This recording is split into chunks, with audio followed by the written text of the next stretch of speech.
Do you ever look around and think, wow, the world is a crazy place, and it just seems to get crazier and crazier? Ease your mind and take a break. This is Fuel for the Soul with John Gifta.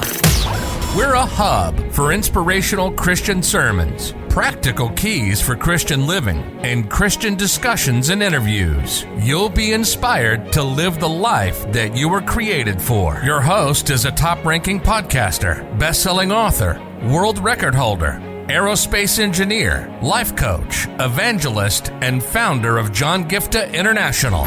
Welcome to Fuel for the Soul with John Gifta.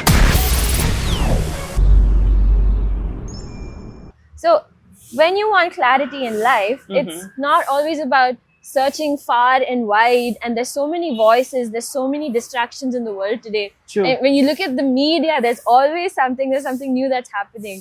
You can get so distracted, and you can look at other people's lives, and you can just start comparing a lot and wonder, what is it that I'm supposed to be doing? Why am I always in confusion? And this is a question so many people have, in fact. I'm sure, I know I've dealt with it. What about you? Yes. So much. So it's always like, as you say, right? Like there's so many things that can, for instance, we are walking and I just get distracted by the leaf, but the thing is this, are we staying focused on what God wants us to do?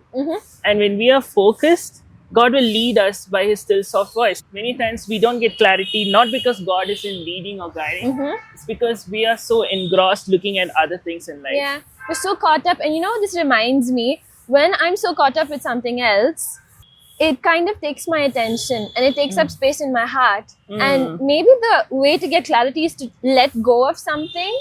Yes. And the reason I'm dealing with confusion is because I have all these voices and I have all these things that are so important to me, so precious to me. I'm like, no, I'm not going to let go of it.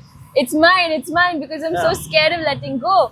But if I would let go of it and come to God with open hands, then he would show me the exact thing I'm supposed to be doing, the exact way in which I should be going. Like I take one step and then he reveals the next step. And the beauty of that is, John, I'm depending on him for each step. I actually can't see because it's like it's foggy over there. It's like I'm walking in the valley of shadow of darkness, it says in Psalm 23. But he says, my daughter, go in this way, take one step at a time. And the word of God is a lamp unto my feet. Yes. So when I have the lamp in my hands, everything around me is lit up. I don't need to see the whole big picture. And sometimes he gives visions and dreams and clarity in that way. But it's so big and beautiful that I would never believe that that's what God's going to do in my life. So that's what I think. And I'm actually reminded, a telescope tells me where I need to go. Yeah. But I can't take the step just following the telescope because I'll slip and fall. You will fall off a cliff. Exactly. So that's where we need to be in a place. I'm actually reminded of the story of Lazarus, right? Lazarus is in a cave and caves are dark and scary. And imagine the season, right? Like he's completely tied up. There's no way out. And there's a face covering... something covering his face. Yeah, there's something covering his face. So he can't see his way out. He can't feel or make his way out. His hands are tied. His legs are tied. How do you think he managed to come out? I don't know. So a lot of times we feel stuck knowing oh my goodness, John, I'm stuck. I can't do anything. If I could do something, I would do something. Maybe I want a job. If I can just iron myself, I would definitely do it, right? Or, you want to get married, or there are so many things that people want to focus on. Yes. But the problem is our hands are tied and we are not able to see things clearly. Do you know how Lazarus came out?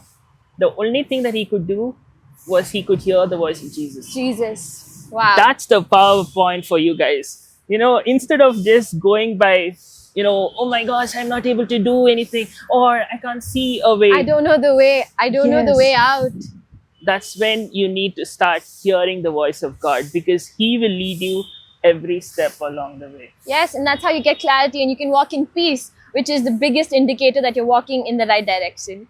That's true. And the one more thing you can do is practically, you can actually start writing down the points that the Holy Spirit is prompting you.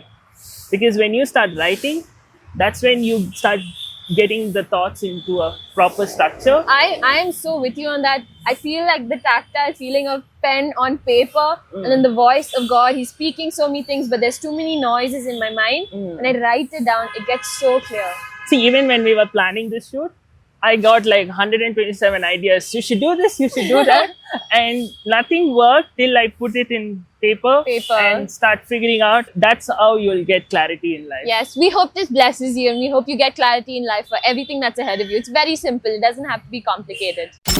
You've been listening to Fuel for the Soul with John Gifta. We hope you were blessed and inspired to live the life that God has for you. Make sure to subscribe to the John Gifta YouTube channel for regular uploads of sermons, skits, interviews, and more. Follow John Gifta on Instagram for regular inspirational posts. And don't forget to check out the best-selling books written by John Gifta, Who Am I?, which will help you understand your identity, and the latest #1 bestseller, Unveil Your Purpose, helping you discover your purpose and to start walking in it. Make sure to leave a rating and review, and be sure to share it with your friends and loved ones. If you'd like to donate, you can find the PayPal link in the description. And if you'd like to invite John Gifta to speak at your event or to get more details, go to the website at www.johngifta.com. See you on the next episode of The Fuel for the Soul with John Gifta.